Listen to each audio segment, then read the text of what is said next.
আমাদের এলাকায় বলে কাক বেশি ডাকলে নাকি মানুষ মারা যায়। একথা কতটুকু সত্য? মেয়েরা যদি বাসায় গেঞ্জি পরে নামাজ পড়ে তার নামাজ হবে কিনা? প্রত্যেক নামাজে সূরা ফাতিহার সাথে সূরাতুল ইখলাস পড়ি, তাহলে কি আমার নামাজ হবে? আমার বিয়েতে কাবিন রসুল হিসাবে যে স্বর্ণ দেয়া হয়েছিল তা আমাকে আর দেয়নি আমার শাশুড়ি। এটা কি ঠিক হয়েছে সম্পর্কে বলবেন? কি আমল করলে নিজেকে গুনাহ থেকে দূরে রাখতে পারবো? আমি বাহিরে অফিসে মানুষের সাথে চলার সময় বাহিরের বিভিন্ন খাবার খাই যা থেকে আমার পরিবারের অন্যান্য সদস্যরা বঞ্চিত হয়।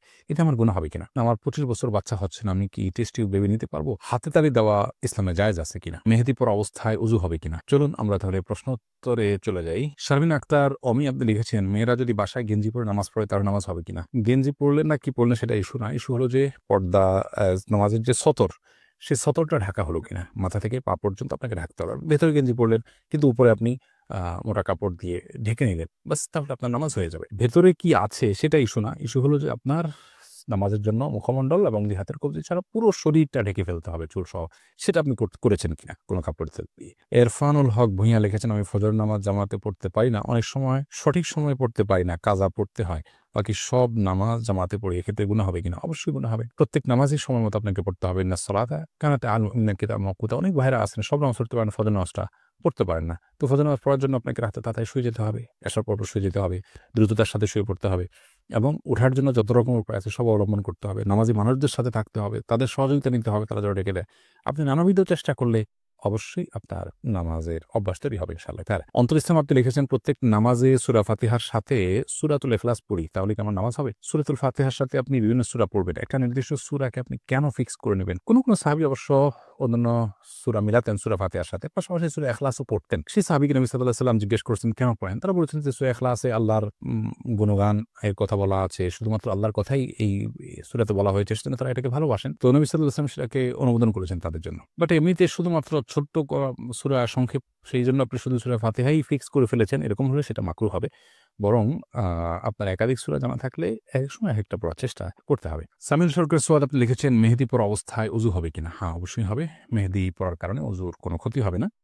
কারণ মেহেদি এটা আমাদের মানে আমাদের শরীরের উপর, আমাদের ত্বকের উপর আলাদা কোনো প্রলেপ তৈরি করে দেয় না। আলাদা কোনো লেয়ার সৃষ্টি করে না। অতএব মেহেদি লাগানোর পর হাতে পায়ে আমরা উযু করতে পারবো। কোনো অসুবিধা হবে না উযুর জন্য। তবে নেইল পলিশ ইত্যাদি যদি হয় সেটা কথা ভিন্ন। কারণ সেটা আলাদা প্রলেপ তৈরি করে।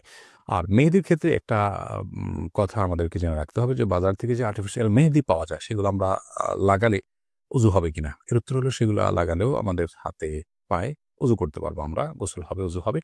যদিও সেগুলো মনে হয় যে খসে পড়ে, আলাদা প্রলেপ আছে বলে মনে হয়। কিন্তু এটা নিয়ে আমরা যতটুকু ঘাটাঘাটি করেছি, আ তাতে আমাদের কাছে পরিষ্কার হয়েছে যে এটা মূলত কেমিক্যালের কারণে চামড়ার উপরের একটা লেয়ার খসে পড়ে।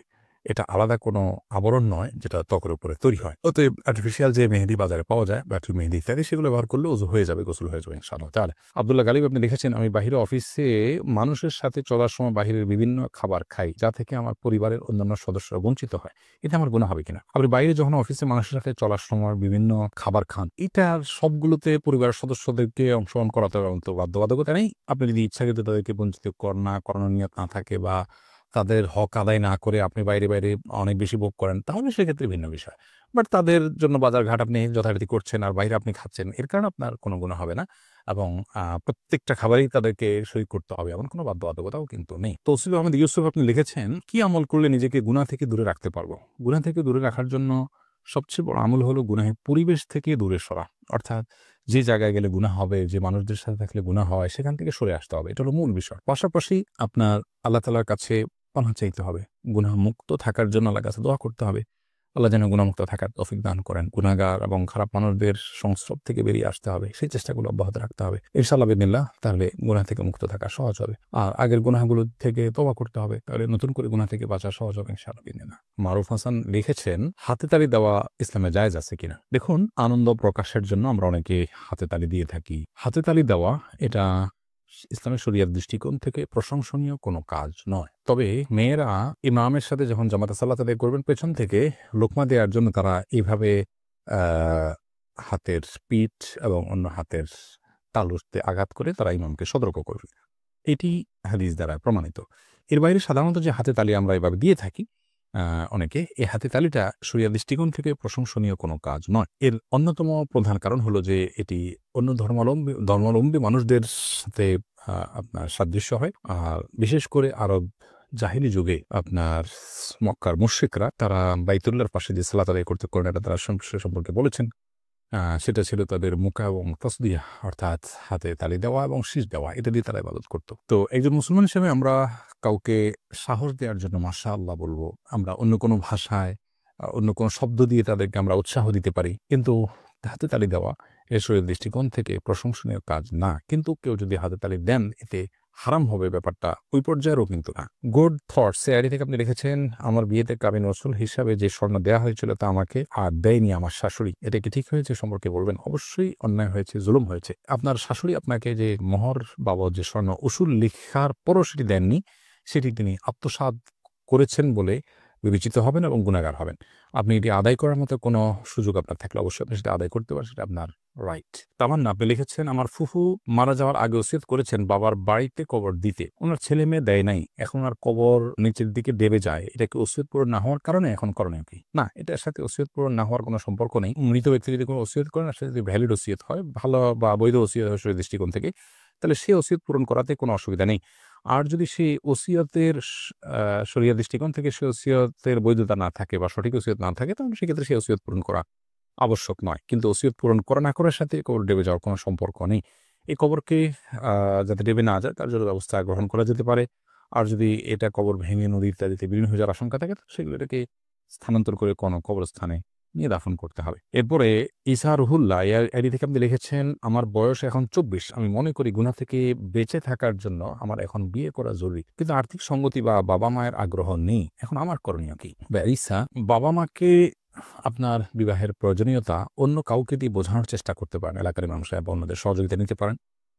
আর আপনিও নিজে উপার্জনের জন্য চেষ্টা করুন, ক্ষুদ্র থেকে ক্ষুদ্র কোনো উপায় থাকলেও আপনি সেটা চেষ্টা করুন। এবং সেই সাথে তৃতীয়ত আপনার জন্য পরামর্শ হলো, গুনাহের পরিবেশ থেকে বাঁচার চেষ্টা করুন। আপনি মেয়েদের সাথে সংস্রব, তাদের সাথে সম্পর্ক, এগুলো থেকে আপনি দূরে থাকুন। তাহলে ইনশাআল্লাহ বিদিনিল্লাহ আপনার গুনাহমুক্ত জীবন রাখা সহজ হবে। জেসমিন আলম আপনি লিখেছেন, আমার 25 বছর বাচ্চা হচ্ছে না, আমি কি টেস্ট টিউব বেবি নিতে পারবো? টেস্ট টিউব বেবি নেওয়াটা অনেক শর্ত সাপেক্ষে জায়েজ। এর ভিতরে অন্যতম প্রধান শর্ত হলো যে স্বামী-স্ত্রী পরস্পরের আপনার ডিম্বাণু স্বীকরণ হতে হবে, অন্য কারোটা হতে পারবে না। দ্বিতীয়ত হলো, এটা করতে গিয়ে হস্তমৈথুন অথবা পরপুরুষ বা পরনারী তাদের কাছে আপনার পর্দাহীনতা বা সতর্কহীনতা যেটা সেটা হতে পারবে না। এরকম বিভিন্ন শর্ত সাপেক্ষে যদি স্বামী-স্ত্রী পরস্পরের ডিম্বাণু শুক্রাণু সংগ্রহ করা যায় এবং টেস্ট টিউব বেবি নিতে চান, তাহলে সেক্ষেত্রে নিতে পারেন। অনেকগুলো শর্ত আছে এক্ষেত্রে। আরিয়ান খান নাহির আপনি লিখেছেন, আমাদের এলাকায় বলে কাক বেশি ডাকলে নাকি মানুষ মারা যায়, একথা কতটুকু সত্য? কাক বেশি ডাকলে মানুষ মারা যায় এরকম কোনো কথার কোনো ভিত্তি নেই, সম্পূর্ণ কুসংস্কারাচ্ছন্ন একটি বিশ্বাস। অনেক কুসংস্কারাচ্ছন্ন বিশ্বাস এখন আমাদের সমাজের রন্ধ্রে রন্ধ্রে আছে, এগুলো আমাদেরকে দূর করতে হবে। মুসলমানের বিশ্বাস হতে হবে কোরআন এবং হাদিস ভিত্তিক, ওহী ভিত্তিক, কিংবা আপনার অভিজ্ঞতার আলোকে প্রমাণিত। নিছক লোকের মুখে শোনা এবং ধারণাভিত্তিক কথা, এটাকে বিশ্বাস করবে না মুসলমান। যদি করেন তাহলে সেটা তার ঈমানের ঘাটতি এবং ঈমানের দুর্বলতা, ইসলাম সম্পর্কে অজ্ঞানতার প্রমাণ হবে এবং সেটা কোনো কোনো ক্ষেত্রে শিরকে পর্যবসিত হতে পারে।